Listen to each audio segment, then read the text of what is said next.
Aksi barbar dibayar kontan, tangan kanan Jenderal OPM meregang nyawa, terjebak saat serangan balasan. Aksi barbar yang dilakukan oleh organisasi Papua Merdeka OPM harus dibayar mahal oleh gerombolan itu sendiri. Sebelumnya, anggota OPM diketahui membakar sekolah serta rumah guru dan belasan kios milik warga sipil. Pihak OPM juga nekat membakar pom bensin di perbatasan distrik Enarotali, Paniai. Namun aksi tersebut dibayar kontan oleh aparat TNI. Juru bicara Tentara Pembebasan Nasional Papua Barat TPNPB Organisasi Papua Merdeka OPM Sebi Sambong mengakui satu anggotanya tewas dalam aksi kauboi kontra aparat gabungan TNI Polri di Kabupaten Paniai, Provinsi Papua Tengah.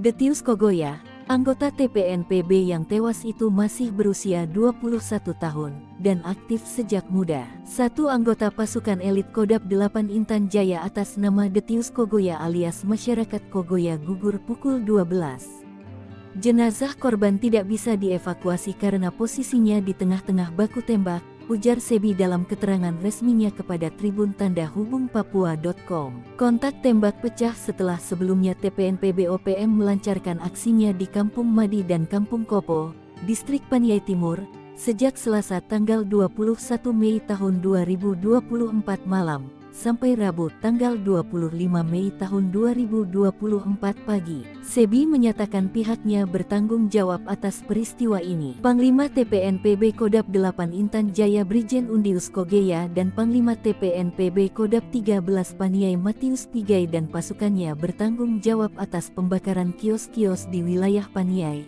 jelasnya. Ia mengeklaim pasukan TPNPB telah menembak seorang pemilik kios yang dituduh sebagai anggota TNI Polri. Kontak tembak pun pecah setelah aparat gabungan TNI dan Polri tiba di lokasi kejadian.